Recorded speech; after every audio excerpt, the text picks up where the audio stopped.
Oh, we've got legends standing by. Motorcycle drag racing fans, sit back, relax, and settle in because it's not often that you get two superstars of motorcycle drag racing like Larry Spider-Man McBride and George Bryce in the same room at the same time for an hour-long bench racing conversation. We're going to debate who are the four greatest drag bike racers of all time. We're also going to talk about what can be done to grow the sport, plus a whole lot more. Stay with us and share with a friend. First, let's see Larry in action.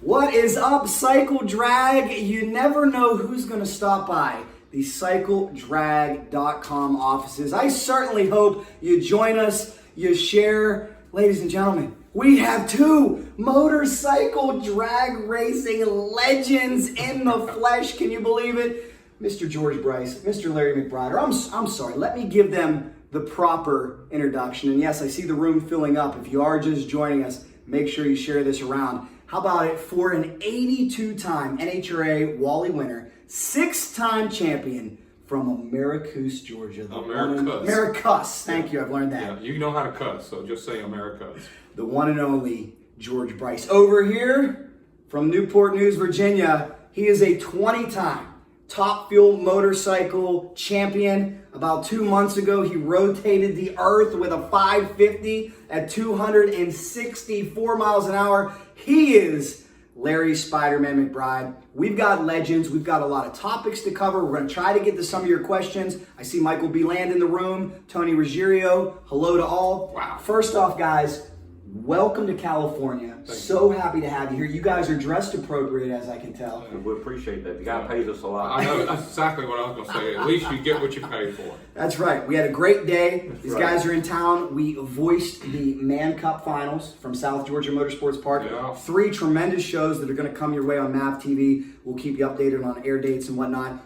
But really, I want to catch up with you guys. And that, what's going on in the life of Larry McBride and George? Let's start with Larry. What's going on right now? Well, we're just working, trying to prepare for next year, or actually for this year coming up.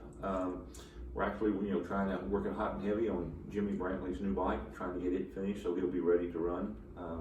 Hopefully, if everything goes correctly, we should be able to test that thing. We're hoping the latter part of next month. We're in pretty damn good shape, so we'll just have to see. And then working on my bike and doing some work on Van Tynes, doing some work on Athel Williams. This stuff on building a Top Fuel bike takes a lot of time. At my store, I don't have any CNC machine, so.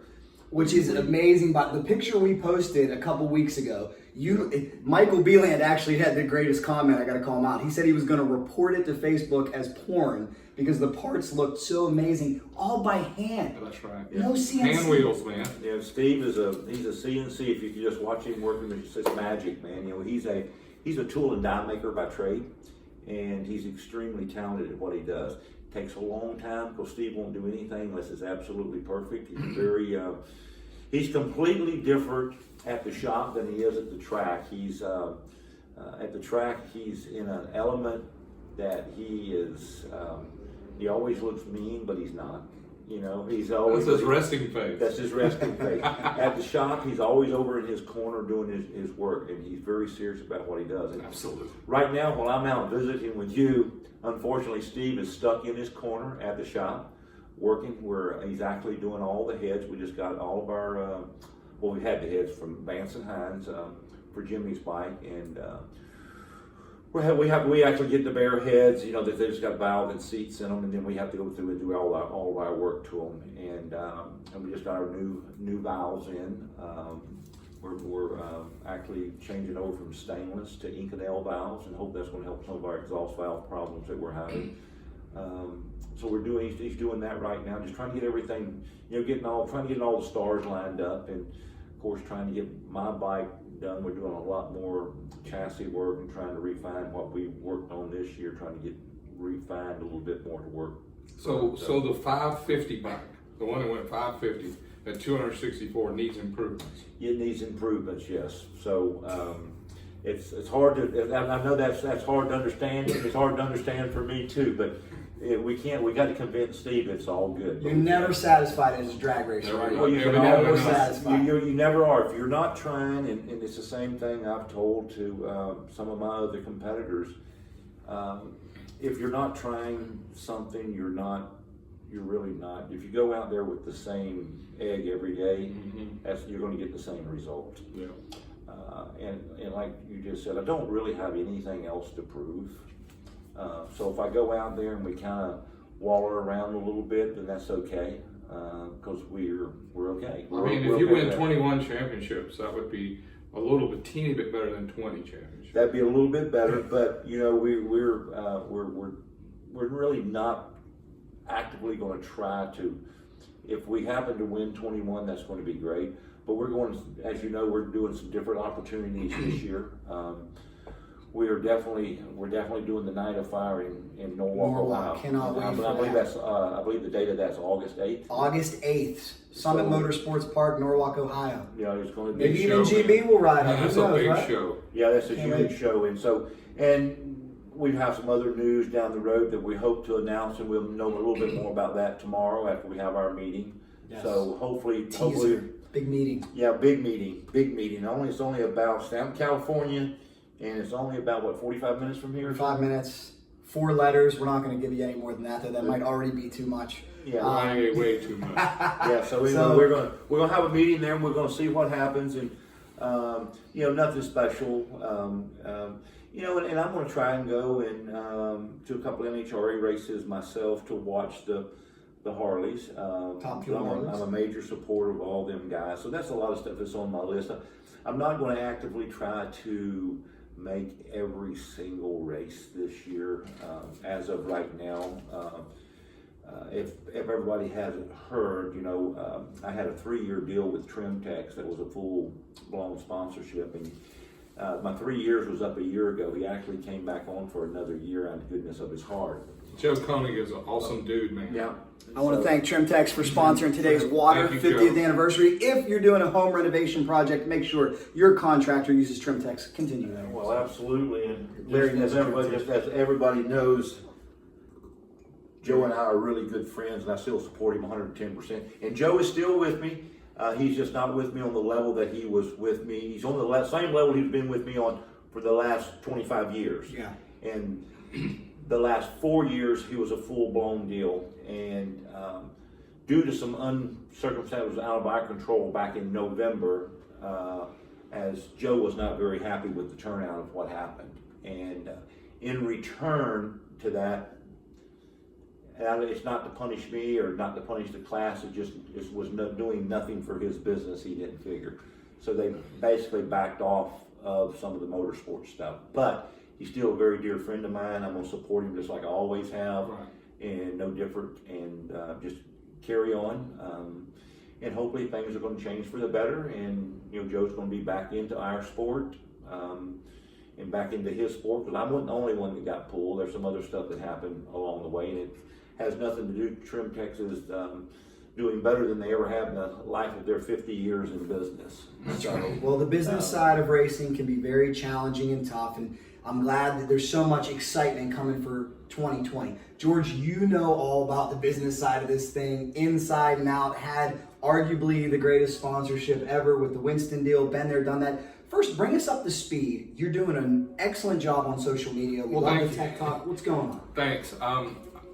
These are two guys that I really appreciate and admire. Jack is doing the same thing that Larry and I have been doing for our whole life, is trying to support this sport that we love. Larry loves it like I do, and it's really hard to get any of the three of us to ever say anything negative about motorcycle drag racing, because it's in our veins. I mean, we actually live it and breathe it. And even though we've been competitors our whole life, we've always gotten along really well because we have the same goals, which is to grow our sport. And so the reason I'm in California is to grow our sport. I have a lot of experience that the good Lord's blessed me with 40 or 50 years in motorcycle drag racing, and when I can support or help the sport get any kind of news or any kind of media coverage, I'm all about it. I want to help. And you know, these, like I said, these are heroes, personal heroes of mine, and I know Jack's kind of has a hard time understanding that. But, and the three of us blow smoke up each other's hiney so bad because Larry's a big fan of George, and I'm a big fan of Larry. We're all fans. Yeah, so it's cool, you know, we get to hang out and sort of pat each other on the back. But well, I've raced in every form. I mean, I've raced every kind of class, and I even raced top fuel with Larry back when my wheels were wooden. I think they were wooden. Yeah, had wooden spokes back then. Absolutely. But we were racing so long ago, and the sport has been great to me. So. And Larry too, and we our whole career, the reason why we're so passionate about it is because at the end of the day, everything that Larry's ever had done and everything I've ever had done has been based around our motorsports. Absolutely. With our motorcycle drag racing. And good news, bad news, good life, bad life, it's all part of it. And we talked about today not regretting where we came from, regretting how we did it. Yes, we made some bad mistakes, we've made some really great decisions, and trying to catch up on where I am today is our company has peeled back a bunch from where we were back in 2000 to 2015, where we were running a full race team, full-time, fully sponsored, fully funded, and my day job every day for 15 years was to find more power, find one more horsepower, find one more 100th ET, and we lived and died on personal best. As far as a performance on the drag strip. And that's one thing that I've loved about Larry and Steve's gang over there is how well they really work on just one more piece. And I was just giving him a hard time talking about he's got the quickest, fastest bike in the world. He wants to make some good changes on it. But hey, that's the only way you can move forward. And I appreciate it. But we're working on Harleys now. Absolutely. And I've been a Suzuki and Kawasaki guy forever. Yeah. And I cut my teeth on 4-cylinders and learned a lot about them.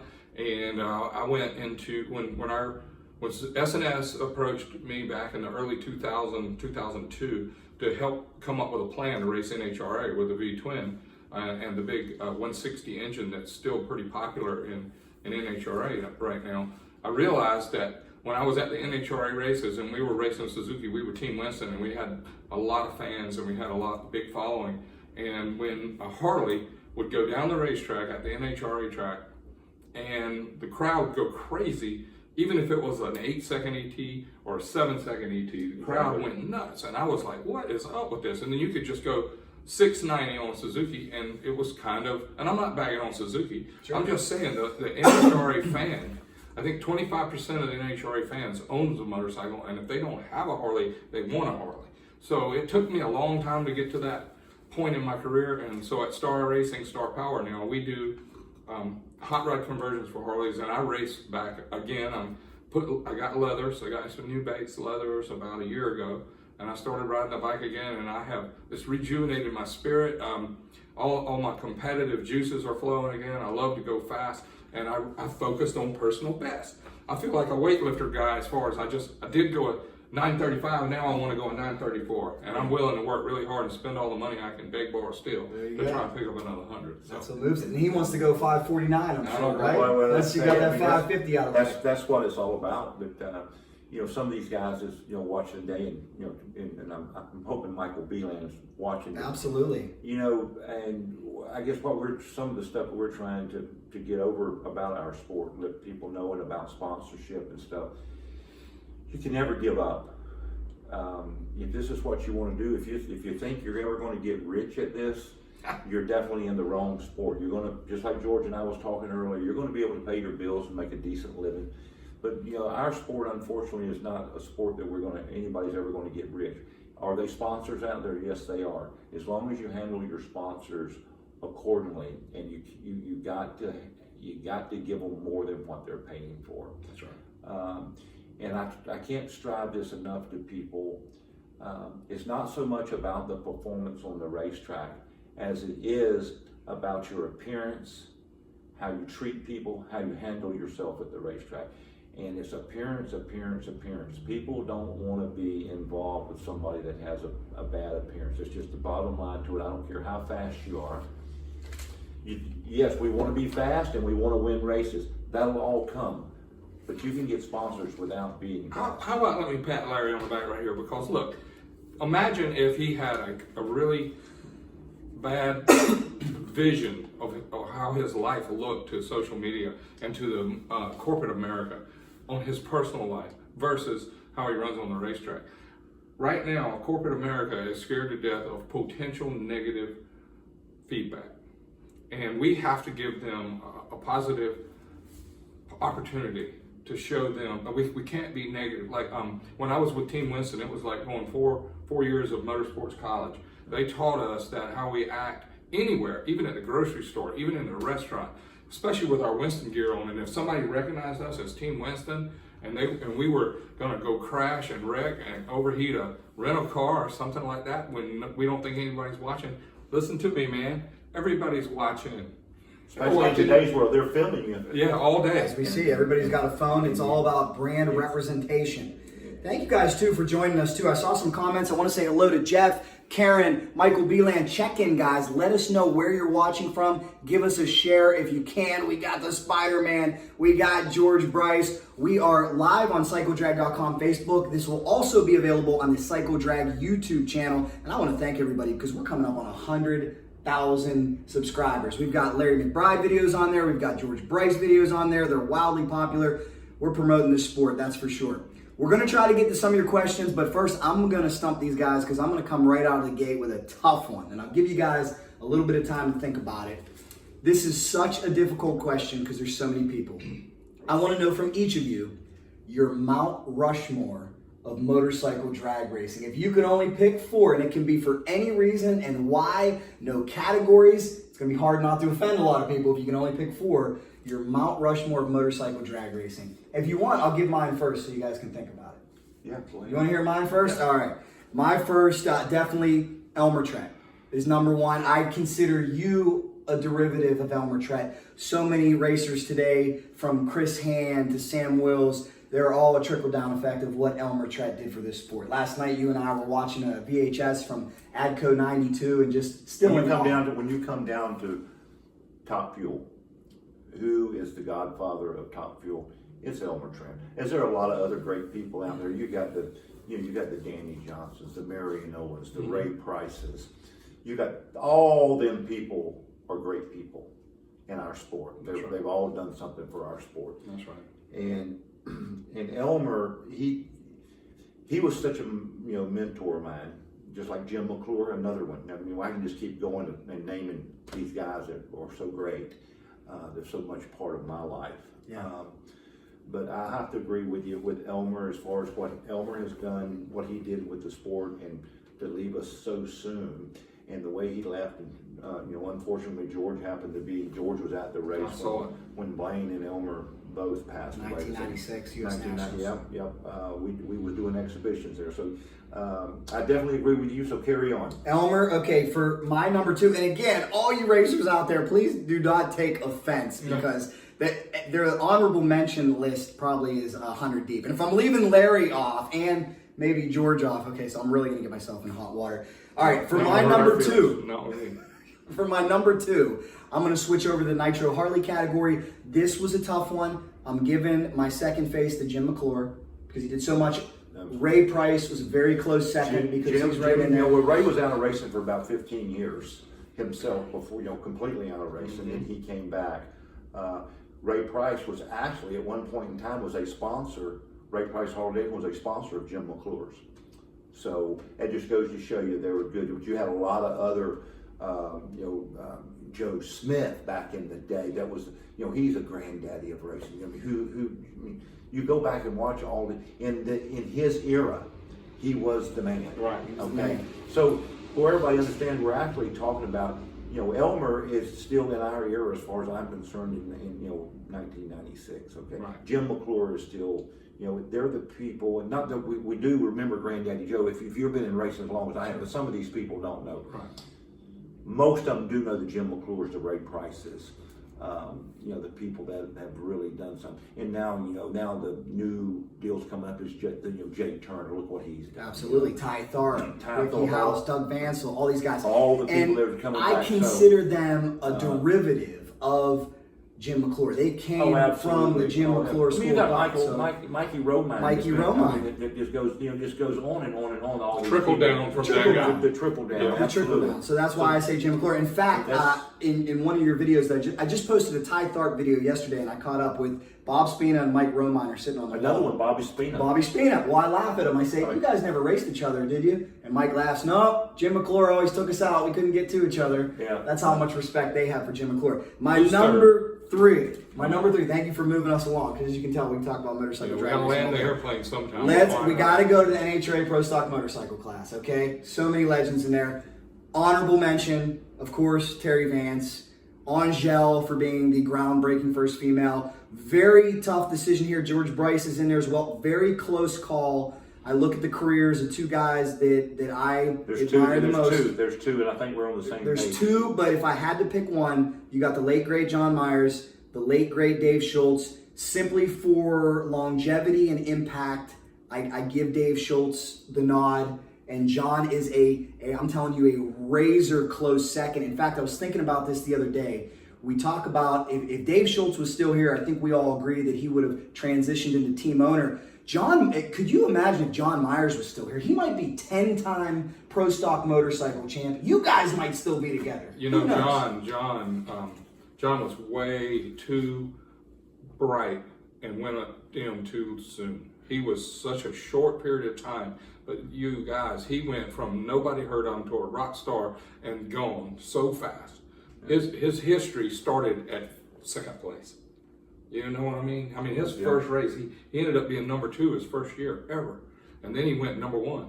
And between John and Angel, we ended up number 1 or number 2 as a team, all of NHRA for 13 years straight.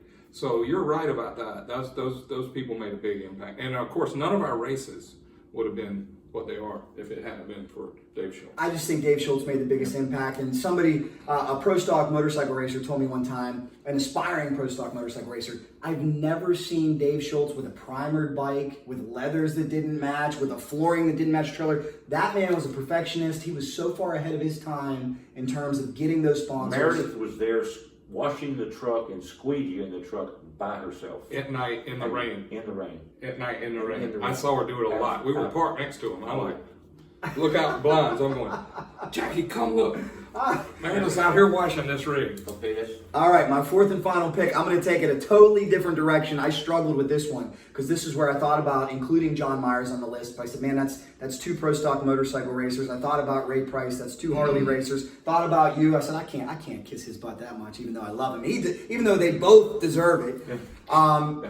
For my fourth pick, I'm going to go totally different category. The poster behind us shows a race that I promoted with Paul Tuttle, and I have the utmost respect for live event promotion, having worked at WWE and seeing the master Vince McMahon in action and seeing all these motorsports guys in action. My fourth and final pick, the only person on my list alive, I got to give it to, and I hope somebody tags him, Keith Scooter Kaiser, because I feel like in terms of drag racing promoters, there's been some great ones, and there's great ones in the game today. You got the Millers in Maryland, you got Welch in the Midwest, you got Jay Regan with Man Cup. But what Scooter Kaiser did is he brought in factories. There were a time when you could see all 4 factory rigs of motorcycle drag racing. Yeah. He brought television to the sport. He brought exposure to the sport. Everything was professional. And he had what I believe are the biggest drag races of all time. I don't think anything was bigger than the Gainesville World Finals, when he didn't have 800 entries. 810 to be exactly. Well, not entries, motorcycle. Scooter says the scoreboard's broken now because we count entries and we run Pro ET and Street ET on Saturday and Sunday. That was 810 motorcycles. He had 810 motorcycles. You had to qualify for top gas. There were 80 top gas bikes, 80 super comp bikes. I just think that coming from the family he did with Terry Kaiser, the racer, Jim Kaiser, the smart businessman, his mother involved, I just think that I don't know that anything will be bigger and badder than ProStar. That's my 4. Let me recap. We want your 4, by the way, before we get to their 4. Elmer Trett, Dave Schultz, Jim McClure, and Scooter Kaiser, my Mount Rushmore of motorcycle drag racing. Let's hear from you, but let's also hear from these guys. Oh, he's passing to Larry. It's definitely tough. In Top Fuel inline 4-cylinders, I got to go with Elmer Trett. I mean, he's still in my heart today. I race every time I go down the track. You know, I wear his shirt. Elmer Trett t-shirt. I'll never race without it. I mean, that's what the guy meant to me. We had to pick out in Top Fuel Harleys. It would definitely go to Jim McClure. Do I got a lot of other favorites? Absolutely. I mean, you know, Dougie Vancel's always been one of my favorites, and you know, Jay Turner, Ty Thorpe, all them guys. I love all them guys, but that was who I would have to pick. And if I went into pro stock motorcycles, I'd be right there with you. Other than I would have 3. Unfortunately, the third one didn't get to race quite as long as the rest. You know, I thought the world of Bob Carpenter. I thought he was it was a heck of a rivalry between Bob Carpenter and Terry Vance back in the days. That goes way back. So, you know, I'm looking at Bob Carpenter, of course, Dave Schultz is right there, John Myers.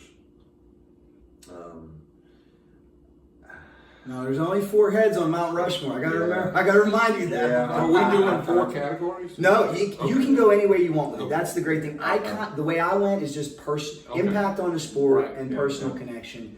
But If I went with, You could have 4 Top Fuel. yeah, I can have, yeah, it's, you can put yourself on there too if you want. no, I would never, you know, I'm just here to try to keep our sport alive, and hopefully that, I can keep our racing world alive, and hopefully that with my experience along the line, I can show guys like Michael Beeline, Michael Balch, the guys that are just getting into this deal, getting their feet good and wet and learning things, and hopefully that I can share some of my knowledge of how I've done things. That's right. And hopefully they'll take it and maybe take it to the next level and show me, you know, down the road, this is how you do it.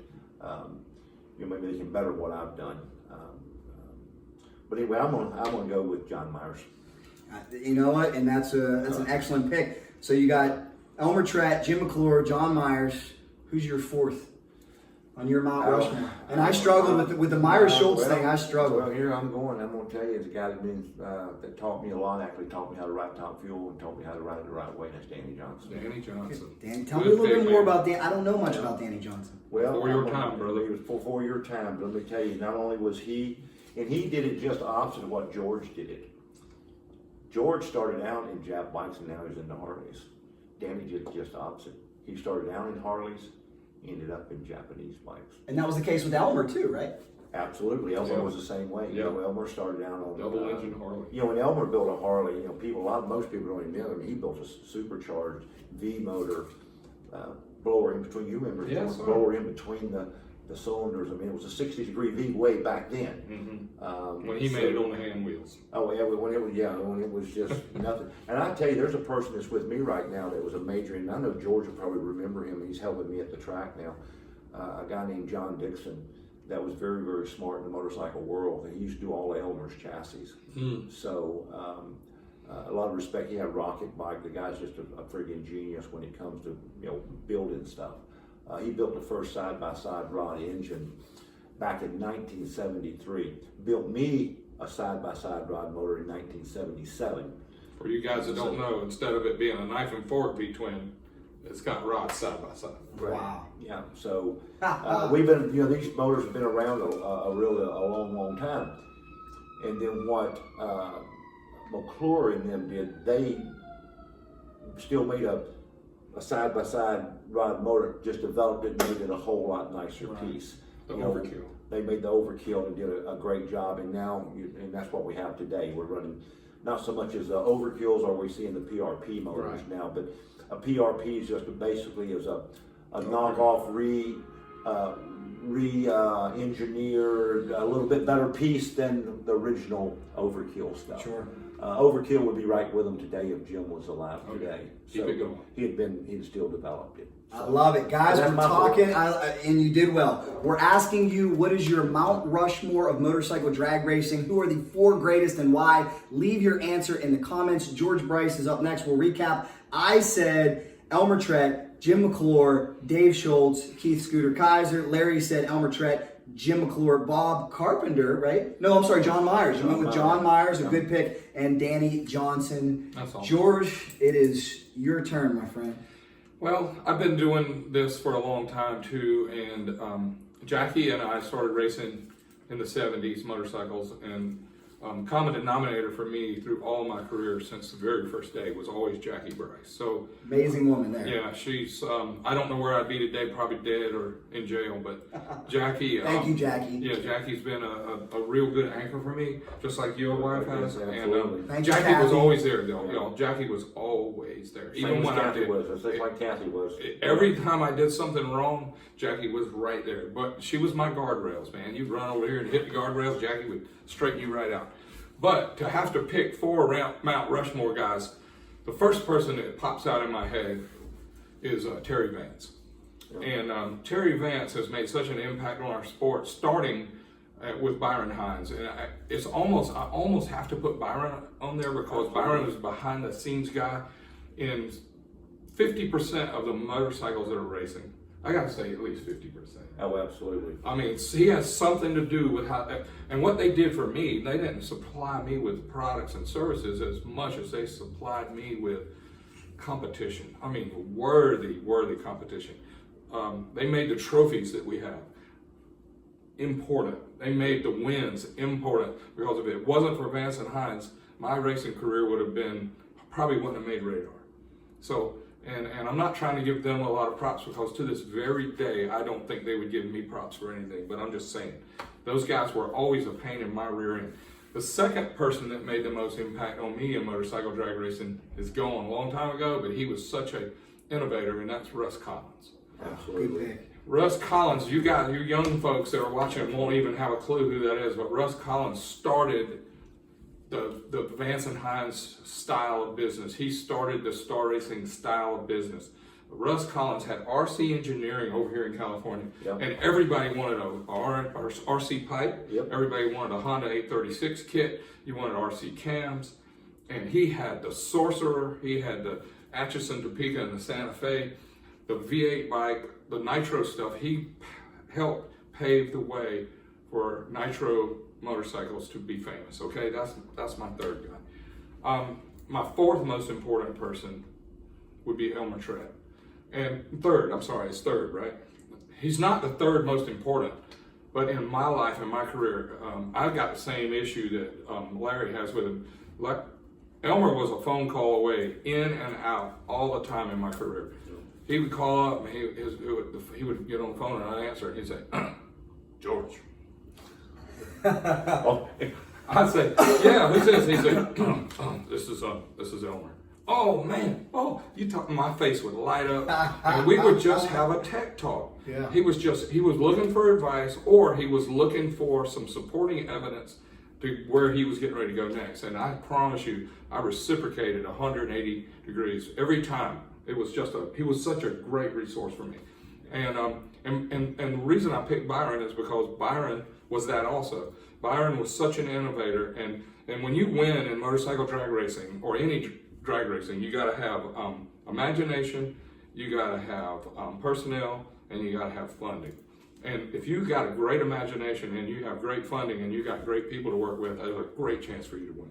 That's a great Mount Rushmore. So I got this saying, in succeeding in racing is not about one person.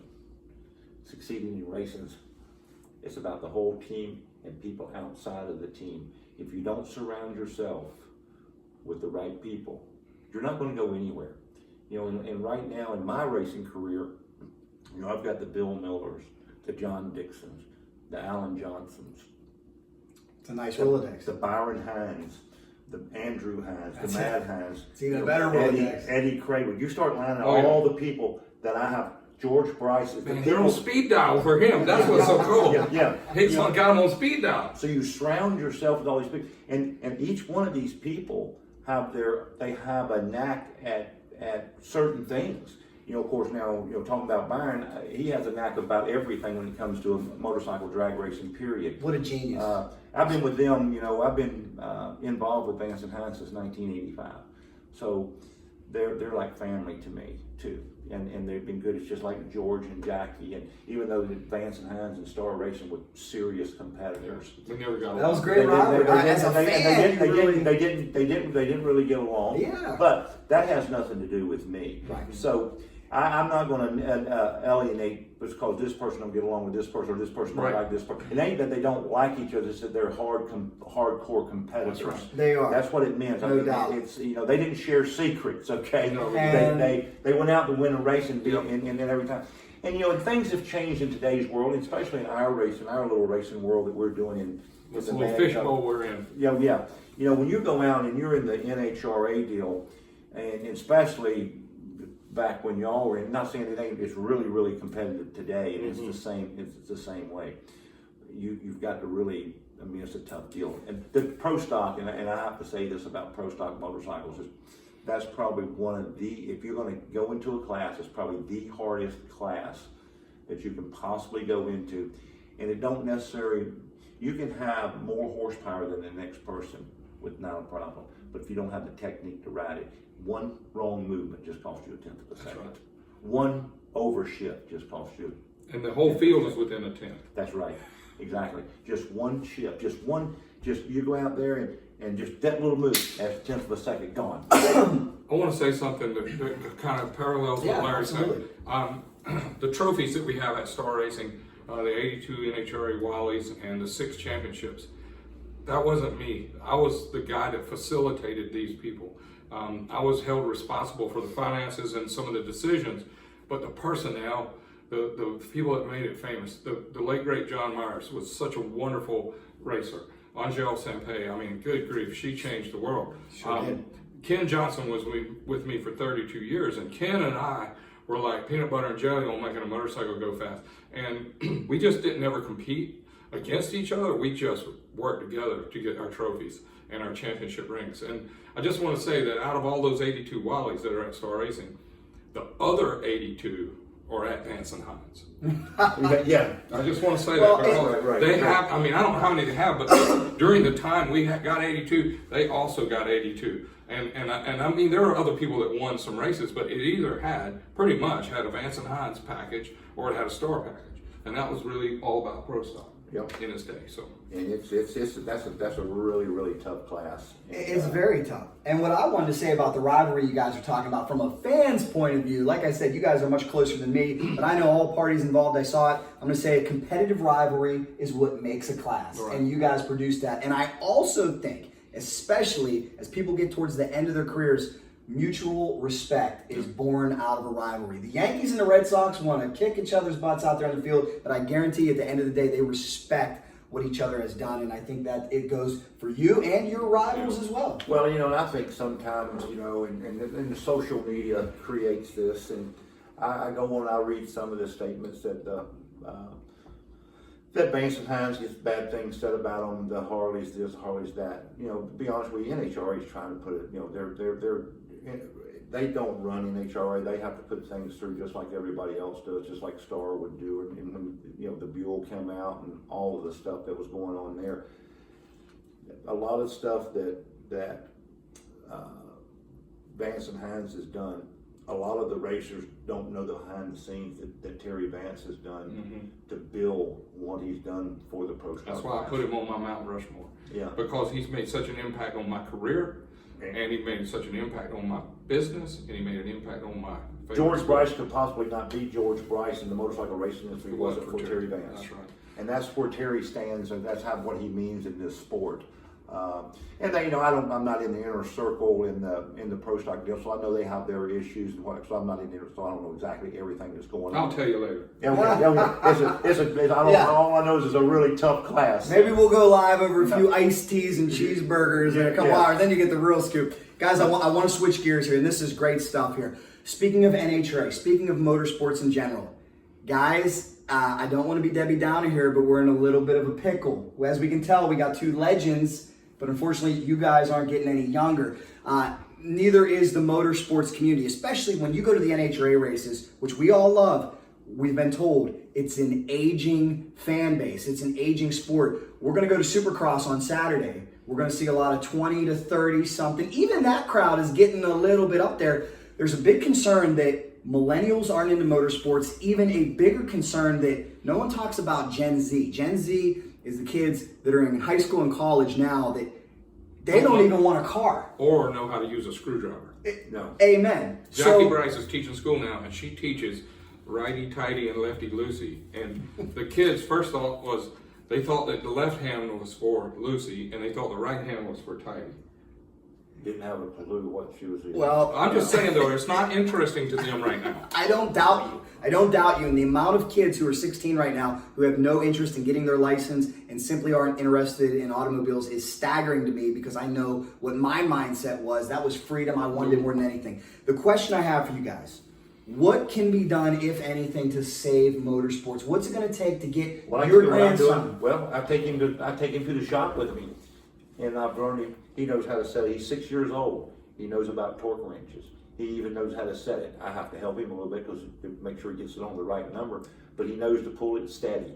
He knows what a regular screwdriver is. He knows what a Phillips screwdriver is. He knows what a hammer is. He knows what a pair of pliers is, because we've taught him when he was a baby.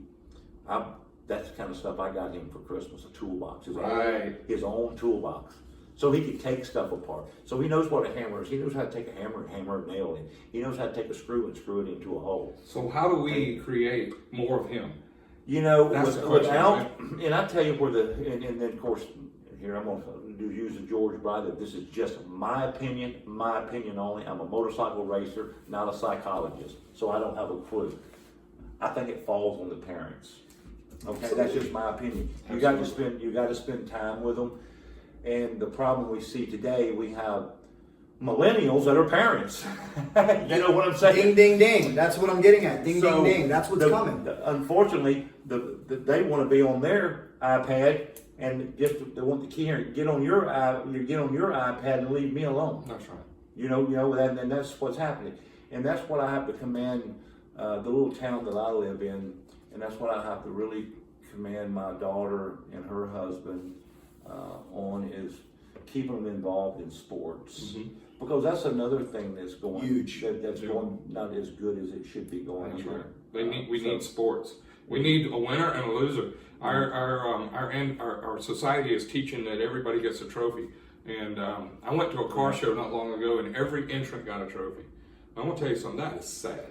Just because you show up, you get a trophy. I got a big problem with that. I think that the ones that work hard and try hard, some protective parents think that their kids are getting slighted because they don't have this and they don't have that. But I'm going to tell you something. They all start at ground zero. And we got to teach them that effort equals results.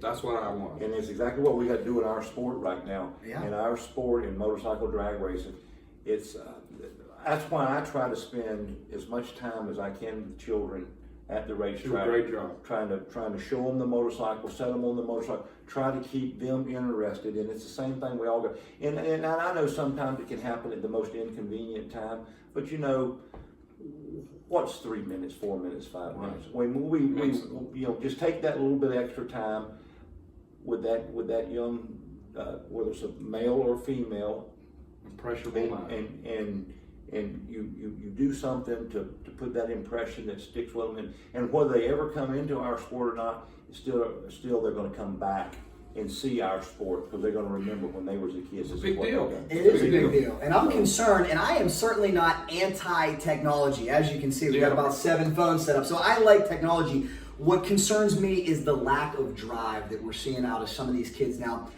You guys talked about sports. Wrestling had a big impact on my life. I just went back and talked to my high school coach. He said there's 5 kids on the team, and he can't beg people to come out. No one wants to do it. They want to go home. I also look back, and I think nothing was more exciting to me when I was about 16, 17 than a dirt bike. And I used to feel guilty, like, oh man, I should be studying. And I still got that done. But now I look back, I had to work on the bike, I had to wash the bike, I had to ride the bike, I had to go push the lawnmower around to buy oil and gas, I had to pay for entry fees. And if I see a kid now who's 15 or 16 who can't get off the couch, I ask the mom, I say, what drives that kid? What do they want to do? And they say, nothing. Well, you know, when I was coming up as a kid, 5 and 6 years old, and loved race cars, and I used to go up to the Ford dealership where they used to run in Oklahoma. They run sprint cars, basically, is what they are. They were dirt cars, similar to a sprint car, and sweep the floor, empty the trash cans. They don't want to do it though. Just to be a part of it, just to be able to go in there and hang out with the guys with the race cars. And I see that at my shop, and I've went through some young kids, working for me that unfortunately they want to get paid, and I don't blame them. They want to get paid, but they don't want to do anything to gain that pay. In other words, for God's sake, they don't want to sweep the floor, empty the trash can, or clean the bathroom, or anything like that. That's the stuff where you got to walk before you can run. It's no different than walking. You got to crawl before you walk. I like that. We're going to get to the sage wisdom of these guys too, but if I can throw a little nugget, and I'm not really that wise, but what Larry just touched on, give something away for free sometime. I'm telling you guys. Absolutely. Quick story about me. I might not be sitting here. 2001 World Finals. Okay, I just got to college. I was a nervous 18-year-old geek, and I had a little bit of football announcing experience, and I announced Scooter Kaiser. I said, can I come announce your race? I'll do it for free. He emailed me back and said, it's a fast-paced world. Normally I'd say no. Lewis Bloom had just canceled. He had a prior commitment. He said, if you're willing to do it for free, come on out. That was 2001. If I didn't do that, I might not be sitting here. No. Scooter liked what I did. He put me on tour the next year, and then the ball just got rolling, and I got to work with you guys. But to your point, nobody's willing to do anything for free. It's not always money that's the value. Sometimes there's more value than just the money. Just to sit with these guys right now, what I'm learning, bench racing with these guys, tremendous value in that, isn't there, George? Yeah, I struggle with the same thing that NHRA and NASCAR and all of our motorsports industries is who's next? I mean, where's our fan base coming from? And when you look at the old guys, and I didn't never think I was one until I saw myself on camera today, I realized that young man right there. Yeah. But I'm like Larry, in our minds, we don't see ourselves as old guys. But you guys, I'm thinking to myself, how many 16, 17-year-olds are watching this right now? I think that probably our demographic right now is probably older guys. I mean, there's a few young folks on here, but we have to come up with a way to make this better for them. And what I felt like was important in my day when I was coming up was the hot rod cars, the sound, the look, and getting to go for a ride in one. What's missing for the new kids today, Jackie's 7th and 8th graders and 6th graders, I think she's teaching now, but they don't get to ride in a fast car. They've never even, a fast car for them is a 4-cylinder with a little small turbo. It makes 200 horsepower. Well, but the Fast and Furious guys are getting older now, and there's nothing that's coming up behind them. Can you imagine a kid at Jackie's school if we were putting nitrous on a car and go down, you couldn't tell anybody you do it, but you'd go down the road and floor it, push the blue button, or let them push the blue button one time just to see what speed and G-force is. I mean, that's what contaminated me. I wanted to go fast. Oh yeah, well that was G-force, man. It's all about G-force. Now you're looking at G-force on the iPhone now, and you can't feel it, but you can see it. You gotta feel the G-force. To me, that's what changed my mind. It's and I know you know all about it.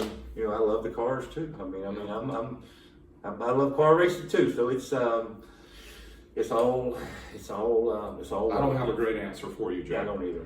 It's a tough one. Well, we want to hear from you. So in the comments, if you have any brilliant ideas, what can we do to continue to grow motorsports? We know NASCAR's in big trouble. It's not 1999 anymore. We all love it. We hope it continues on. I think it's a very wholesome and positive activity to get people off the couch. That's the big thing, what drives you. I think guys in your generation, you go work your job and you had a passion to keep you, to push you through that 9 to 5. You had your family, which was great too, but you also had that hour or two in the garage. Well, things that, and I agree in this world, things have changed. I mean, there's some things that I wish I could go back in my life, and I know there is with George, and we could, maybe turn them around and maybe not spend that 15 or 16 hours at the shop and go and maybe leave at 8 o'clock at night. An extra hour at home would have made a big difference. Right. And Larry's life his family life went by like the scoreboards do. Oh, yeah. And mine do too. I mean, we were racing, and if we couldn't have brought the kids with us or the family with us, we would have never even, they wouldn't even known who their daddy was, either one. Same here. Yeah, and it was so neat. I used to take mine to the races. They'd go to Piedmont with me, and this was when Kathy might not even be able to go, but I'd still take the girls with me. And Natalie, you couldn't get her out of a bathing suit, so she'd stay in. So she was easy to take care of. Just put her in a bathing suit every morning. She was happy. And so I had the fortune that, to be able to do that, but I didn't. When Kathy was going to the ball games and the stuff like the basketball and softball and cheerleading, unfortunately, I was either working at the shop trying to be as a small business, trying to make it survive, and trying to do racing at the same time, and trying to promote to get sponsors so you could keep doing it. That's right. And me and Kathy, we've had some really good talks in the last year. We've remodeled our house. We've done a lot of great things. And we sit there, and said, all them times in late hours at the shop. Now it's really paying off. Yeah. Things are paying off now, and I just appreciate her staying with me and hanging in there. And we had a lot of bumps in the road, brother. That's right. some big boulders, but right. she was a strong person. So it's and that's what you got to do. That's why I was going back a while ago. It's not all about one person. You got to surround yourself with good people, and that's why we're here talking, but trying to explain to the guys, because we want the Michael Belands and the Michael Bolches and all the new guys that we're. Which, by the way, I love, but I guess these guys are probably like 45, 50 years old. We need the 18-year-olds too, right? But that's okay. I wish I was 45. That's true. Mitch Brown I was laughs. 50. Mitch Brown's the young man He's of the your young class. man. He's the young boy. What did he turn 50? Yeah, and I understand that, and we need the 25s and the 30 years old, and that's what we need to carry this on. Saturday when we go to Supercross, Chad Reed is the grandpa, and he's 37. Think about that compared to drag That's racing. a tough sport now, and we all know it. And if you watch it, I don't know how they can make that many laps. Wow. But I was going to say that Wes Buck is doing a deal where he recognizes the 30 every year, the 30 newest 30. 30 for 30. 30 what? 30 under 30. 30 under 30. Yeah, 30 and under I think 30. those 30 people need a pat on the back from all of us, because the 30 new people that are not, some of them aren't new, but they're recognizable now for our future. Yeah. So every year, Wes does a good job picking 30 for 30. Mike Mulaney's been on that list. Hector Rodder Yeah, Jr.'s been on absolutely. this list. Ellie Tomlin's been on this list. That's right. A lot of guys. Really impressive. Yeah. Well, I was really proud of Mike Maloney on what he got. That was awesome. I mean, he's really done a really good job for Vance and Hines, and that's a very good person. Yeah. Very good person. Boosa Mike.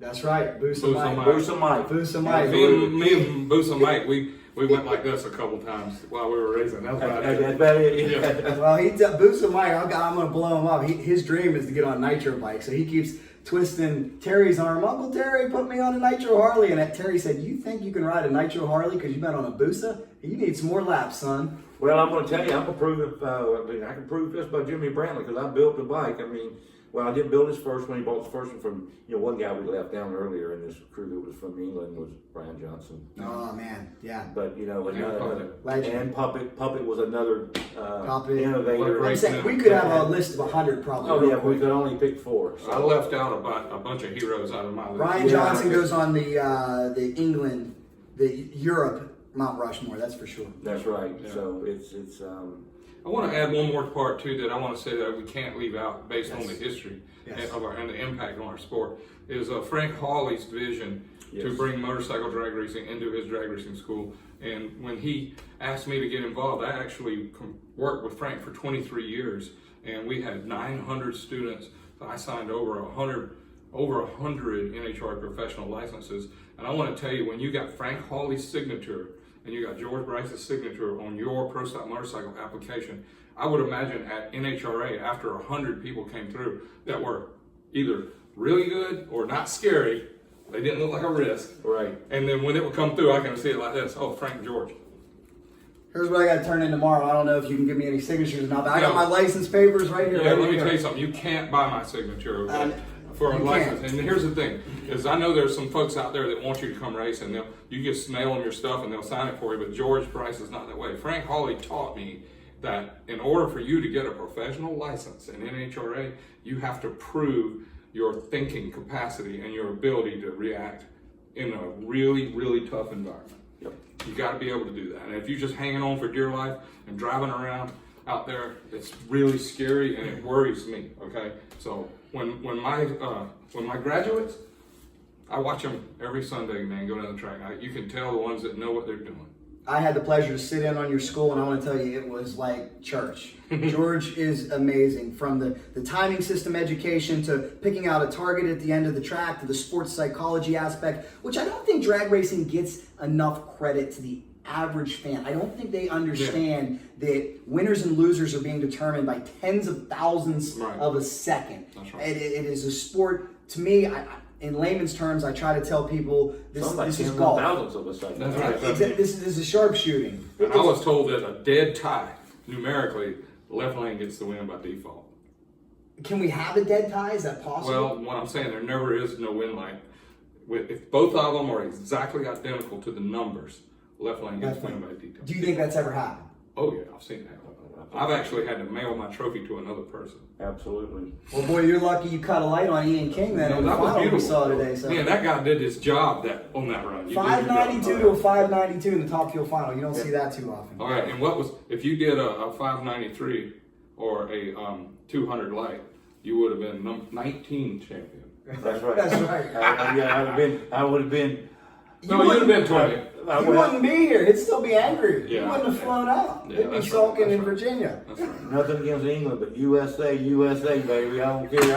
I'm all about my flag. Red, white, and blue, baby. Red, white, and blue. Oh, we are having such a great time here with legends George Bryce, Larry McBride. At some point, I got to stop and I got to go feed these guys. Oh, That was part of the deal. We got to eat. I'm gonna sneak in one question before we eat, and what we'll try to do is do a quick hitter. Oh, yeah. I see we get we're getting a lot of action over here on Facebook, and we appreciate you guys. We're The gonna try left to one's not moving. get this some quick ones. Yes, CycleDrag.com, Facebook. Also, if you're watching on CycleDrag YouTube and you're one of the 86,000 subscribers, thank you. Last question before we get to some quick hitters, and this is for everybody out there, so get ready like me. I'm gonna be taking notes with you. Two guys that have been in the sport for so long, have done so much, have accomplished so much, two first ballot Hall of Famers. With everything you know now, what is the best life advice you could pass on to a young man or even your younger self? That's a tough one. That's a tough one. You know, mine, it's a tough deal, but at the same time, it's a simple deal. Be yourself. Believe in yourself, number one. And you've got to, I'm a firm believer, if you don't take care of yourself, unfortunately, you got to make yourself number one.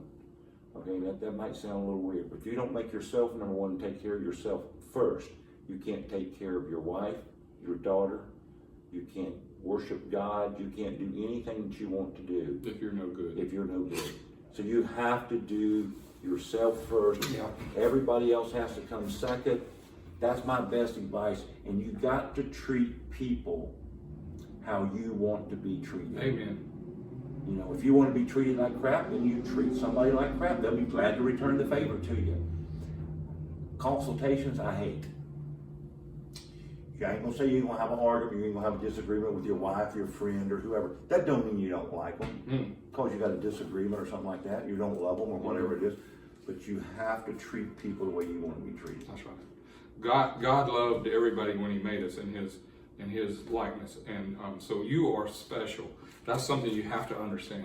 Even if you're in your own mind, you're nobody. You need to change your mind on that, because you are special, and you have an opportunity. And what I trained Julie and taught Julie for her whole life was two really important things, I think.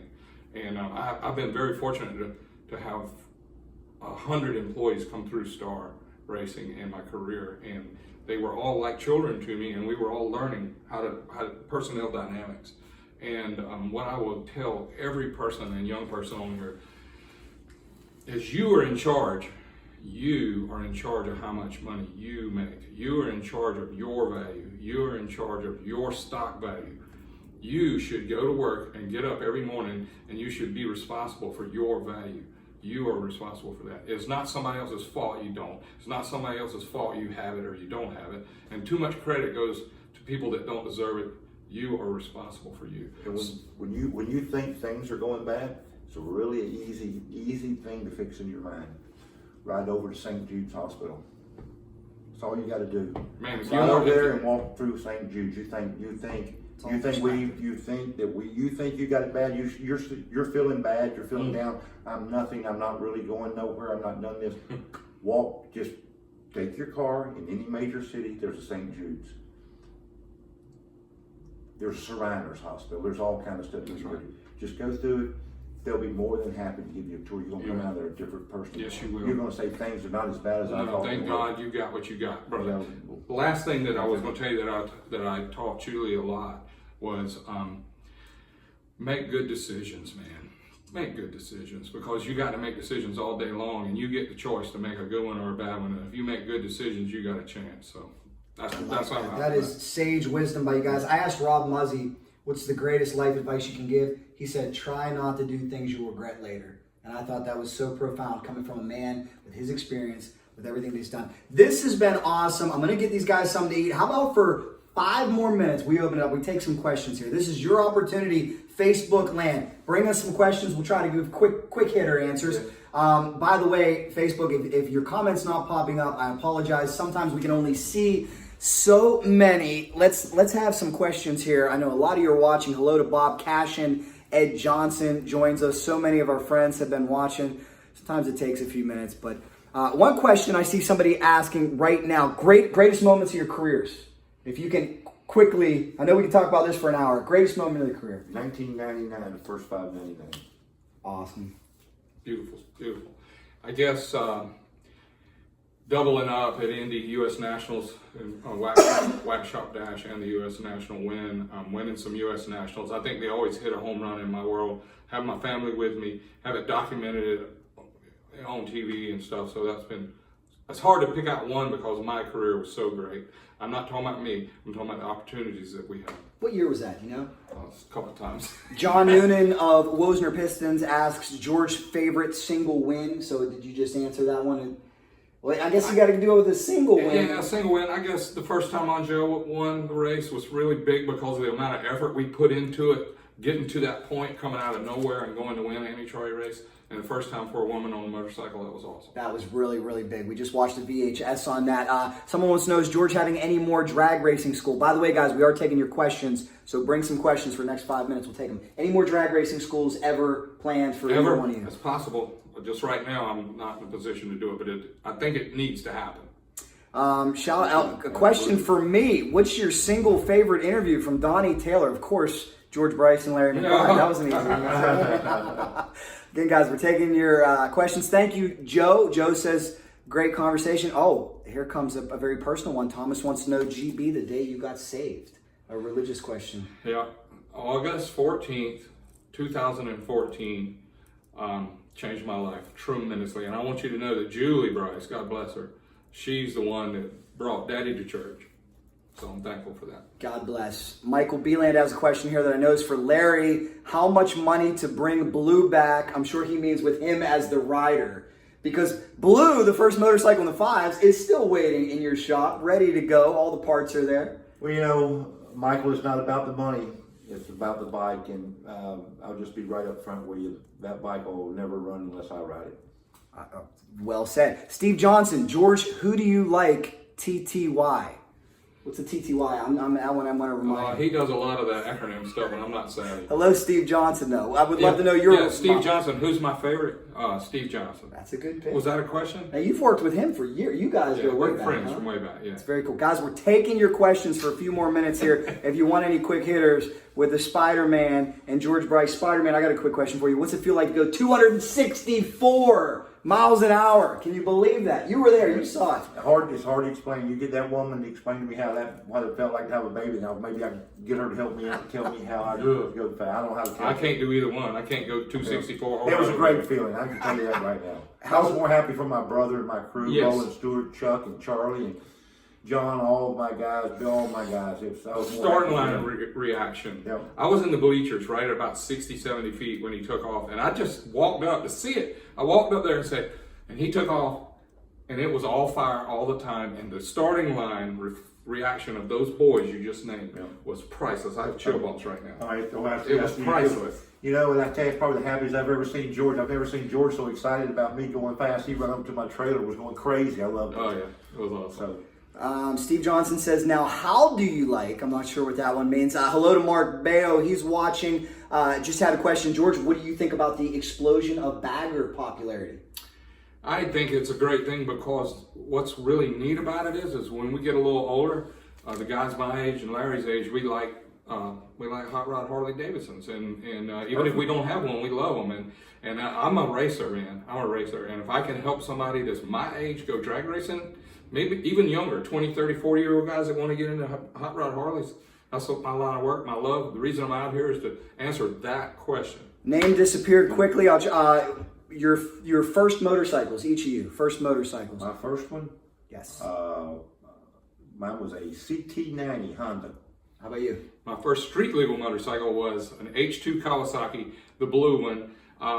In Hot Rod Magazine, they opened the back cover, and it was Tony Nicosia went in the 12s on an H2 500cc Kawasaki, and I went to work at McDonald's, and I sold hamburgers and bought me a Kawasaki. I love it. Mitchell asking you, George, any chance you return to the NHRA, and what do you think about the NHRA Hall of Fame? I would come back if the opportunity was correct. Knowing what I know today, I couldn't go back like it is right now because it's just not in my heart and it's not in my blood. Did I love it? Would I do it over the way I did it? Probably changes. I have no regrets, okay? Mark Bio, by the way, B-I-O, thank you very much. Final Swipe team, we absolutely love you. John Noonan, we love you. We hope to see you. Michael Beland, we love you. Michael Beland has a good question. Paul Gaston. Paul's not 72 yet. He's only 70. Let's not make him older. Paul Gaston, 70, undefeated this year. What do you think? That's the best. That's absolutely unbelievable. Maybe we don't need to worry about the next generation, right? I mean, Paul Well, as Gaston long as went we're to living in Paul's living, hey, what you talking about an inspiration? This guy going into threes now, and he's 70 years old, and I'm only 65, so I got a big career left ahead of me. That's right. Got a long way to go. Yeah. Shout out to Johnny Bond, Ed Johnson on there. The comments move so quickly. I'm sorry if your comments not picking up. As I said, guys, this will be available on the CycleDrag YouTube channel. Make sure you subscribe if you haven't. If you want one of these shirts, are they comfortable? Do you like them? Yeah, mine's great. I wish the air conditioner was on. ProThings.com. We're going to get you some cold air conditioning. Guys, that's it. I want to thank you so much, everybody who watched. I want to thank this man, 20-time champion, world's fastest,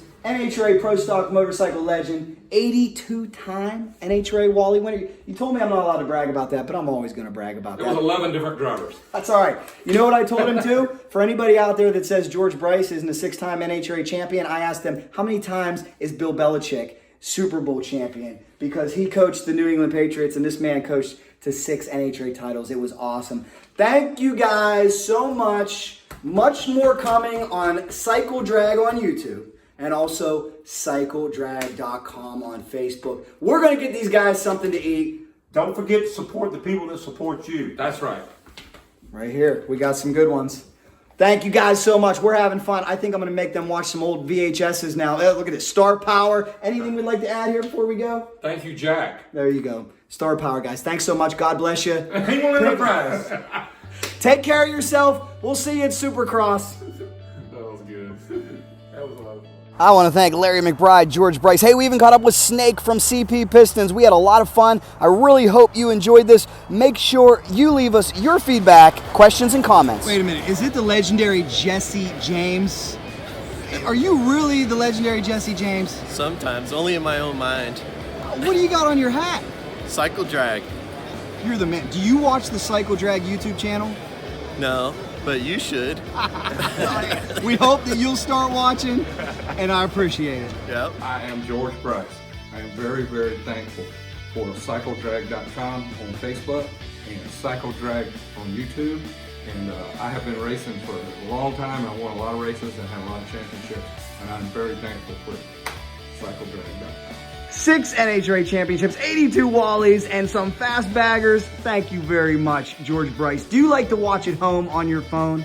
I like to watch it on my phone no matter where I am, even on the airplane. Thank you, George. Brad, you're a 20-time Top Fuel champion, world record holder. And one thing I'd like to do would be thank CycleDrag.com on Facebook. And I'd like for everybody to watch and view CycleDrag on YouTube. People that help us out, help our sport out a lot. And if you don't support them, it's hard for us to give any support, guys. And just keep supporting my man Jack, and we'll be here a long time.